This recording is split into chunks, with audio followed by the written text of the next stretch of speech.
저희가 11절 말씀 같이 읽고 하나님의 말씀 계속 나누겠습니다. 11절 시작. 그때 여호와의 천사가 하늘에서 아브라함을 불렀습니다. 아브라함아, 아브라함아. 그가 대답했습니다. 제가 여기 있습니다. 지난주에 우리는 아브라함이 이삭을 데리고 와서 제단 위에 올려놓고 칼로 찌르려는 그 순간까지 말씀을 나누고 마쳤습니다. 저희는 아브라함의 신앙의 모습을 보면서 아브라함은 쇼하지 않았다라는 것을 함께 얘기했습니다. 칼로 찌르는 척 하려는 것도 아니고 그냥 등짐 그 나무를 메고 그냥 이삭을 바치는 척 하러 가는 것도 아니고 실제로 이삭을 하나님 앞에 죽음으로 바치려고 하는 그 마음이 있었다라는 것입니다.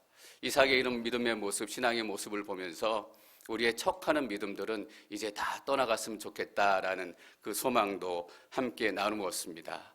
그런데 아브라함이 이삭을 향해서 칼을 번쩍 드는 순간 하나님께서 천사를 통해서 아브라함아, 아브라함아 두 번이나 부르십니다. 급한 마음으로 아브라함을 부르세요.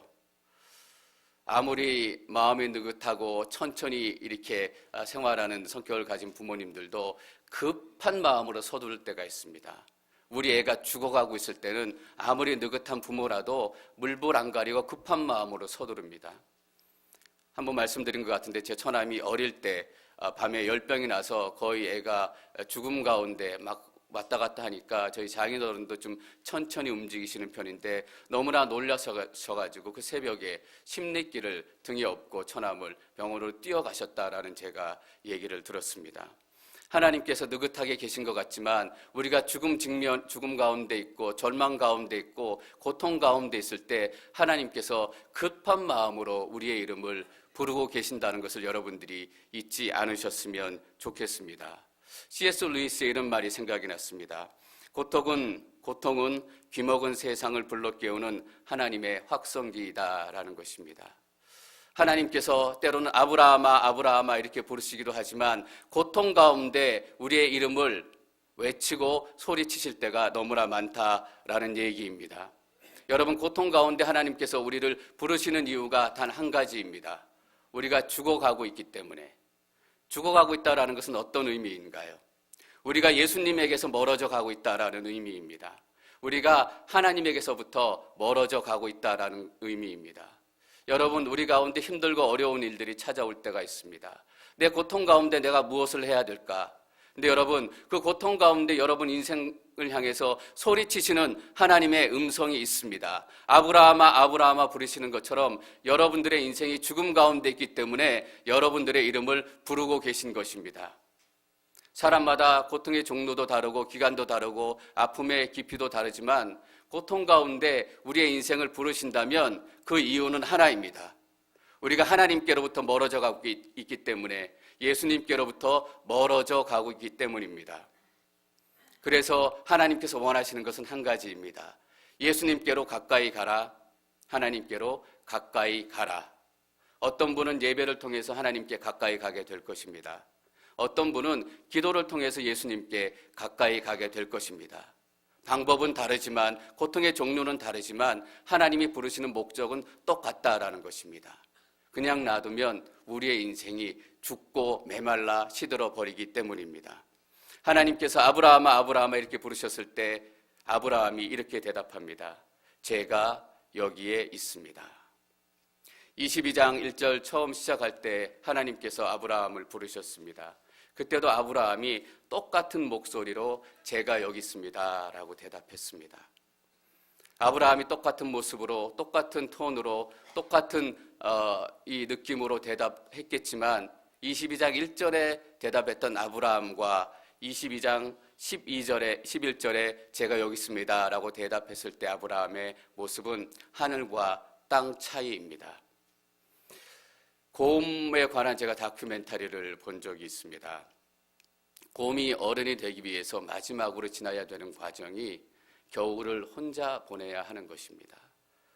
부모를 떠나서 혼자 겨울잠을 자고 일어나서 혼자 먹이를 찾아 나서는 것, 그 과정을 지나지 않으면 곰은 어른이 될 수 없습니다. 이전에 그 곰도 곰이었고 이후의 곰도 곰이었지만 겨울잠을 지내고 겨울을 지난 곰은 이전과 이후의 차이는 엄청난 차이가 있습니다. 여러분, 아브라함은 이전에도 믿음이 있었고, 이전에도 믿음이 좋았고, 이전에도 간절히 하나님께 예배했던 사람입니다. 그러나 이삭을 자기 욕심으로, 자기 집착으로 붙들고 있었을 때 아브라함의 믿음과 아브라함의 예배와 지금 아브라함을 하나님 앞에 바치고 난 이후에 아브라함의 믿음은 똑같은 믿음인 것 같지만 하늘과 땅입니다. 아브라함이 똑같이 예배 드리고 있지만 이전에 드렸던 예배와 지금 아브라함이 드리는 예배, 앞으로 아브라함이 드릴 예배는 하늘과 땅 차이입니다. 예배에는 반드시 드림이 있어야 한다라는 의미입니다. 우리가 예배 들어올 때, 예배 나갈 때 똑같이 들어왔다 나가는 것 같지만 우리 안에서 하나님께서 역사하시기 시작하면 들어올 때 우리의 모습과 나갈 때 우리의 모습은 하늘과 땅 차이입니다. 우리가 이 예배 가운데 하나님을 만나서 우리 인생을 드리기 시작하면 똑같이 신앙생활하는 것 같지만 똑같이 않다라는 의미입니다. 그래서 반드시 예배에는 드림이 있어야 합니다. 드려야 한다라는 이야기를 자꾸 강조하다 보면 하나님께서는 자꾸 나에게서 뭔가 빼앗아 가시려고 하나? 왜 내가 그냥 갖고 있는 거를 못 참고 그냥 기다리지 못하시는가? 이런 생각을 가질 수도 있습니다. 그래서 12절 말씀에 하나님께서 이렇게 말씀하십니다. 12절 저희가 함께 읽습니다. 12절 시작. 천사가 말했습니다.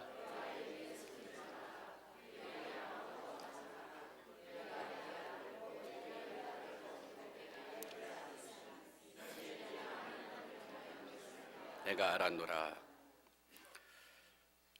아브라함을 부르신 이후에 곧바로 하시는 얘기가 그 아이에게 손대지 마라. 아무것도 하지 마라.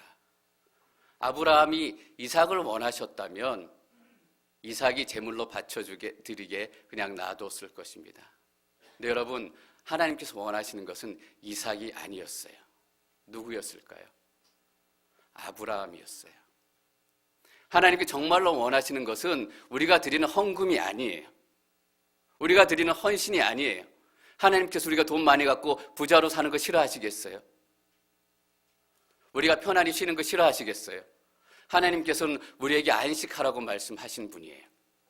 근데 동시에 하나님께서는 헌금도 하고 헌신도 하고 사역도 하고 자꾸 드리는 삶을 살아라라고 얘기하는 거예요. 왜냐하면 그 드림을 통해서 내 자신을 하나님께 드리는 그 과정이기 때문이에요. 여러분, 이삭은 아브라함의 생명보다 더 귀했던 아들이에요. 차라리 내가 죽었으면 죽었지 이삭은 죽이지 못하겠다라고 평생 생각했던 사람이에요. 그래서 이삭을 드리라고 한 게예요. 이삭을 드리라고 한 의미는 내 자신을 드리라고 한 의미예요.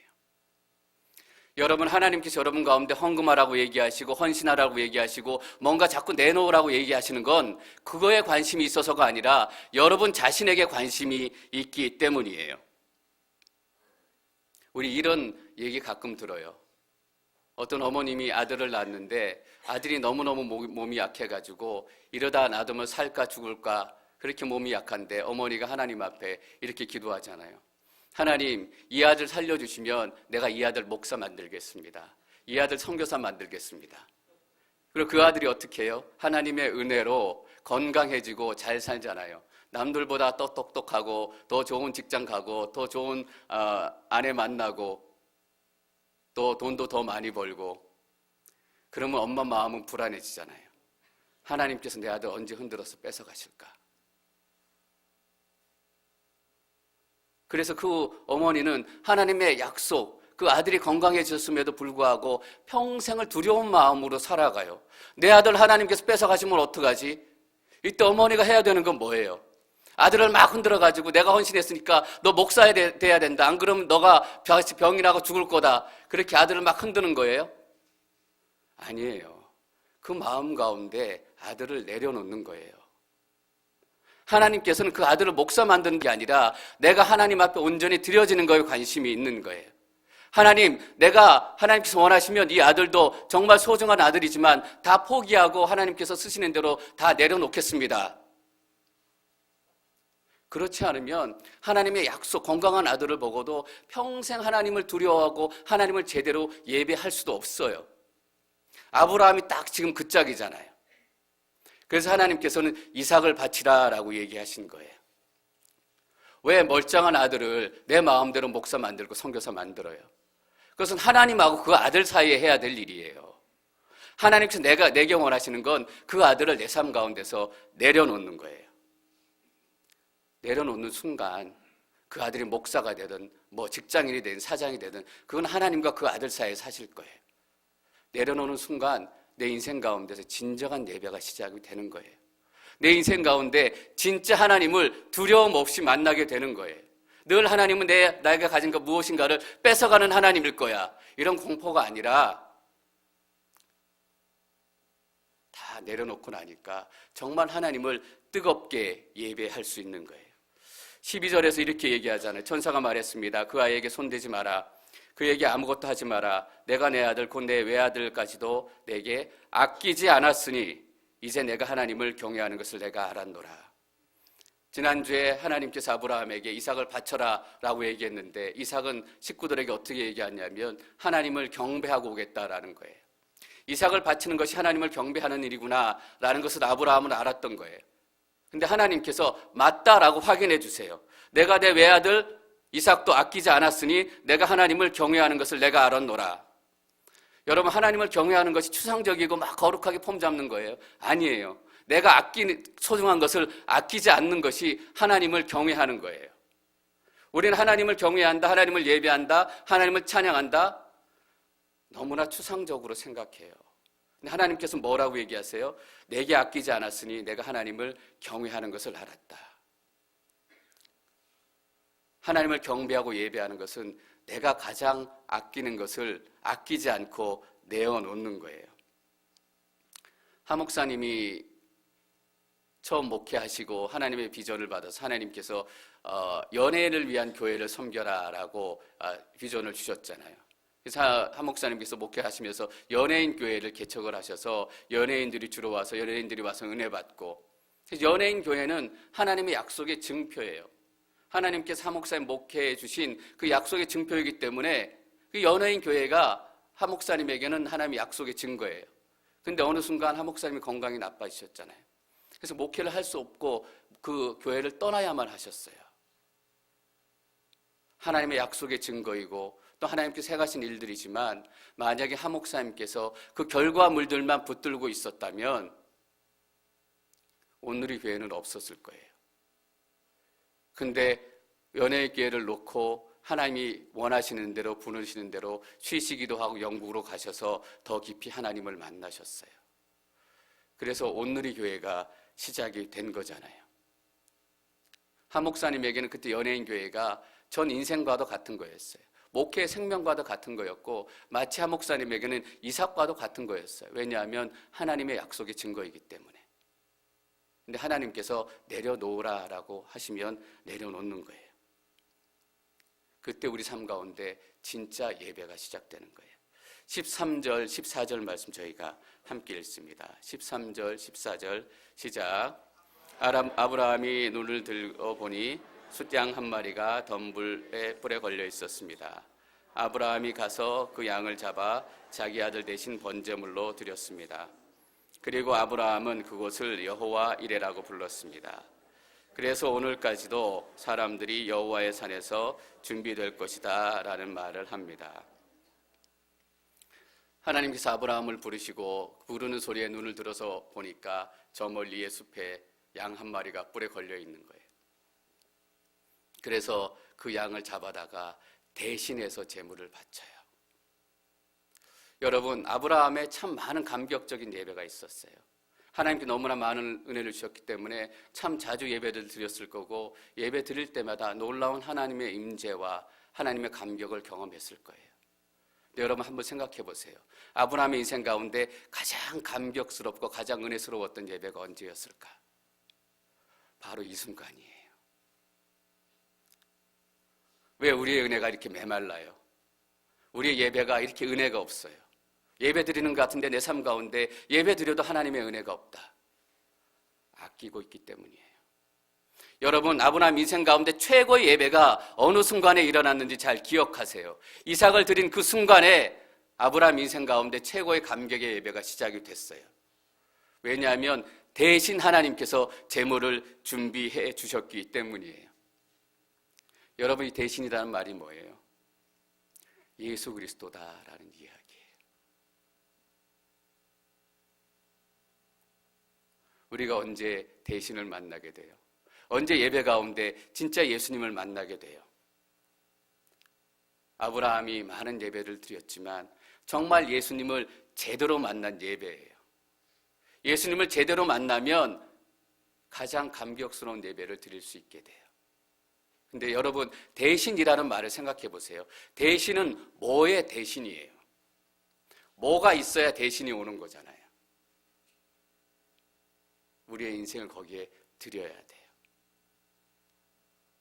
여러분 마음속에 꽁꽁 아껴두고 계신 것이 무엇이 있을까요? 제가 순장님들에게 이렇게 부탁을 작년부터 드렸어요.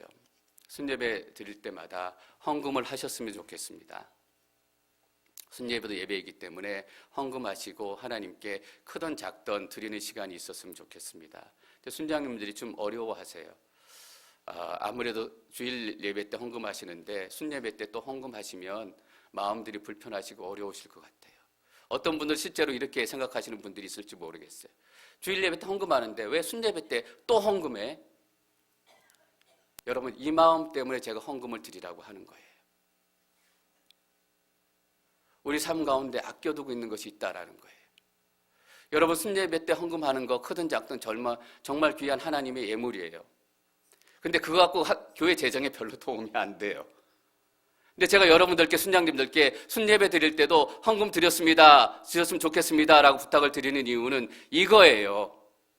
드렸으면 좋겠다라는 거예요. 하나님께 포기하는 연습들이 우리 가운데 있었으면 좋겠다라는 거예요.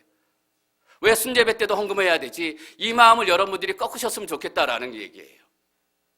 이재현 목사님께서도 새벽 예배 때 헌금에 대해서 우리는 관심이 없습니다. 어느 분이 얼마 내시는지 관심이 없습니다.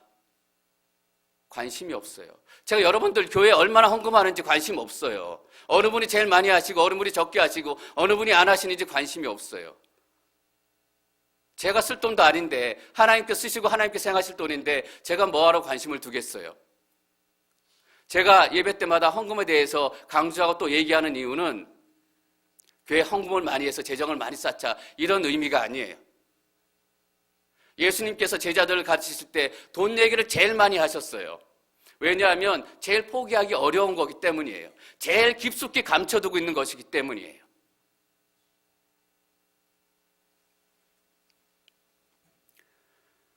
우리 인생의 가장 감격스러운 예배가 언제 시작이 될까요? 여러분, 순예배 때 헌금을 드리면서부터 시작이 돼요. 왜 순예배 때 헌금하나? 이거를 꺾고 내 자신을 하나님 앞에 드릴 때 놀라운 하나님을 향한 예배가 시작이 되는 것이에요. 저희가 14절 말씀 다시 한번 읽겠습니다. 14절 시작. 그리고 아브라함은 그곳을 여호와 이레라고 불렀습니다.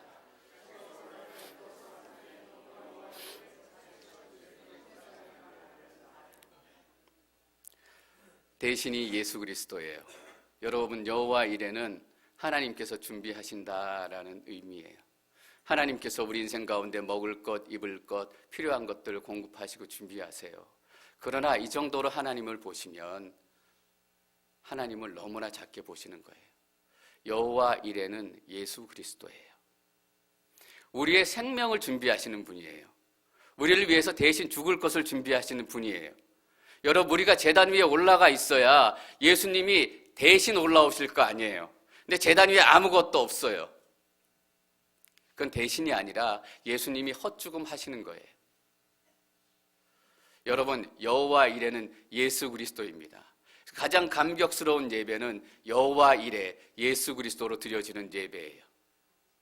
여러분 가운데 끝까지 붙들고 있는 욕심들, 끝까지 포기하지 못하고 있는 그 욕심들과 이삭들, 사역과 비전 어떤 것 따라 좋아요? 제가 한번 다른 교회에서 재정 강의를 하다가 맨 마지막에 어떤 순서가 있었냐면 그것을 하나님의 앞에 내려놓고 포기하는 그런 순서를 가졌어요. 그 순서를 하는데 종이를 한 장 꺼내시라 그래가지고 여러분이 가진 재산을 적으십시오. 여러분의 자녀도 적으십시오. 우리가 다 적고 손을 올려놓고 하나님께 드리겠습니다. 포기하겠습니다. 그런 순서를 가질 테니까 여러분이 가지고 있는 재산 다 적으시고 자녀들도 다 적으시고 그리고 빚도 다 적으세요. 여러분이 가지고 있는 꾼돈도 다 적으세요. 갑자기 적는 속도가 빨라지시더라고요. 하나님 앞에 드린다라는 것, 하나님 앞에 드리면 내 것이 되는 거예요. 여러분의 고통과 아픔과 슬픔과 절망, 그것도 하나님 앞에 제단 위에 올려놓는 거예요. 하나님 앞에 나의 가장 소중한 것 내려놓으면 손해보고 허전한 마음으로 예배드릴 것 같죠? 아니에요.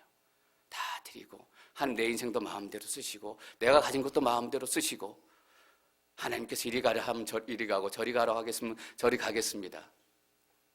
그런 예배가 시작이 되면 우리의 예배가 달라지는 거예요. 저희가 19절 말씀 읽겠습니다. 19절 시작. 맞습니다. 그리고 그들이 일어나 다 함께 브엘세바로 갔습니다. 아브라함은 브엘세바에서 살았습니다. 다 함께 브엘세바로 갔습니다. 여러분, 다 함께라는 말의 의미는 무엇입니까? 같이 왔던 하인 2명, 아브라함, 그리고 이삭까지 함께 돌아가게 되었다라는 의미예요. 아브라함이 처음 새벽에 길을 떠났을 때는 다 함께 돌아가게 될 것이라고 생각하지 못했을 거예요. 4명이 왔다가 이삭은 없고 3명만 돌아가게 될 것이다. 막 가슴속에서 눈물 흘리고 애통해하는 마음으로 길을 떠났을 거예요. 근데 다 함께 일어나 브엘세바로 가게 된 거예요. 여러분, 이 다 함께라는 말이 얼마나 아브라함을 기쁘게 하고 행복하게 하고 감격스럽게 했을까요?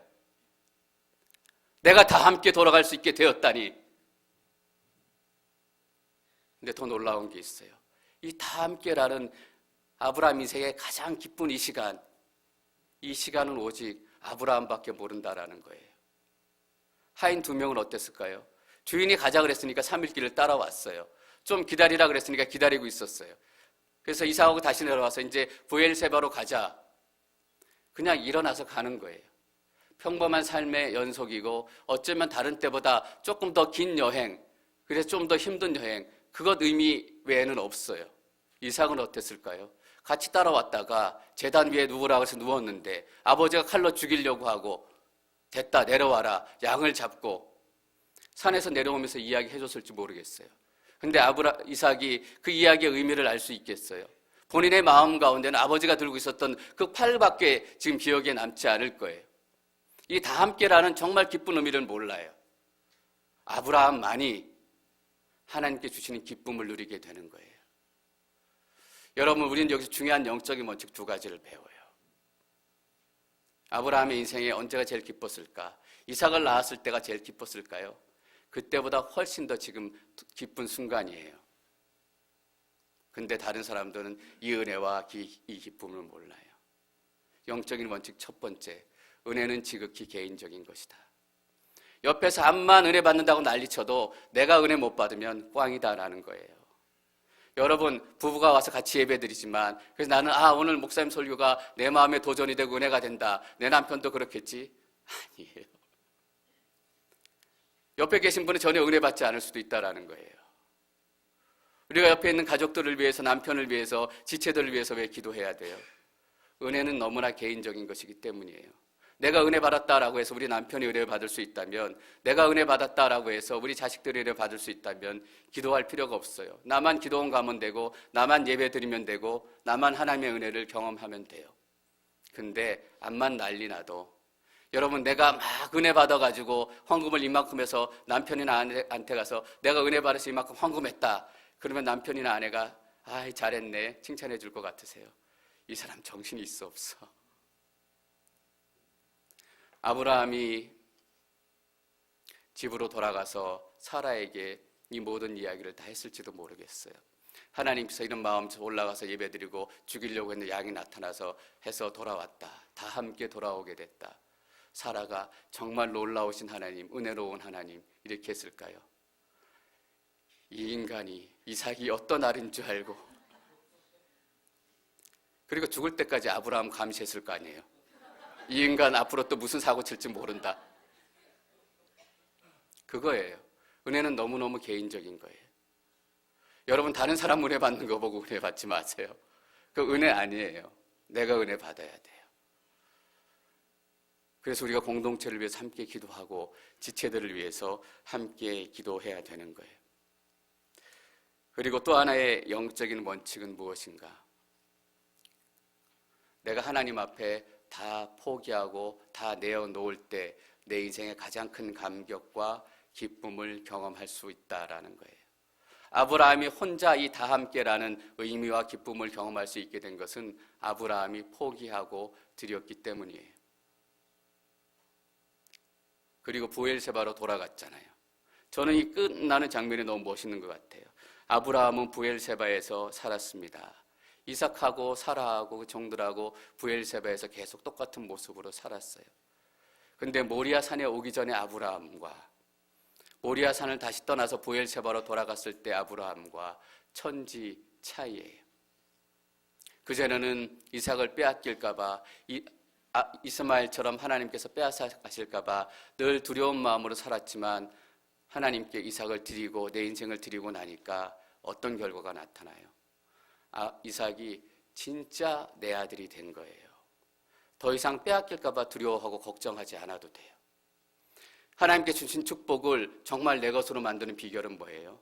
그것도 다 하나님 앞에 포기하고 내어놓는 거예요. 한번 여러분들한테 나눴을 거예요. 제가 미국에 신학 공부하러 왔을 때 어떤 일이 있었나. 그때 제 아내가 너무 몸이 안 좋았기 때문에 미국 신학 공부하러 오기로 결정하고 어디로 갈까, 동부로 갈까, 서부로 갈까, 뭐 특별히 잘 아는 학교도 없었고 또 좋아하는 학교도 없었기 때문에 동부는 너무 날씨가 추우니까 서부로 LA 지역으로 가야 되겠다. 그러면 우리 아내 건강에도 좋고 여러 가지 환경도 좋겠다. 이렇게 결정하려고 하는데 제 마음 가운데 두려운 마음이 들기 시작하는 거예요. 내가 하나님의 부르심을 따라서 신학 공부하러 가기로 결정했는데 이 하나님의 부르심을 따라 가는 이 순간에도 하나님의 음성과 인도하심을 먼저 듣지 않고 내 가족의 형편과 가족의 상황과 나 아내의 건강을 먼저 생각하는구나. 하나님께서 기뻐하시지 않겠다. 좋아하시지 않겠다.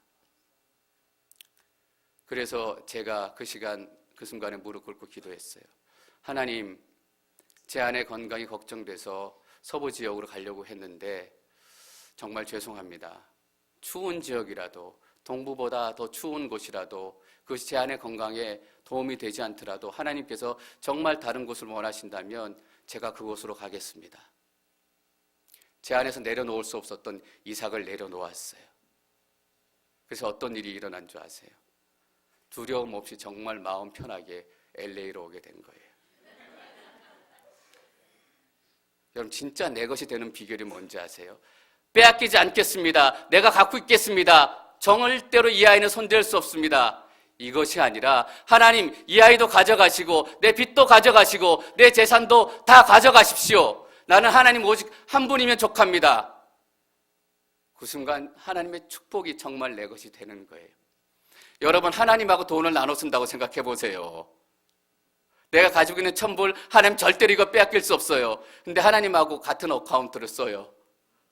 하나님 것을 내 것처럼 꺼냈어요. 여러분 그게 다 함께 이 큰 기쁨을 누릴 수 있는 비결이에요. 아브라함은 이제 정말 하나님 안에서 자유로운 인생을 살게 됐어요. 자유로운 믿음을 갖게 살게 됐고 매번 드리는 예배마다 감격의 예배, 눈물의 예배, 감사의 예배.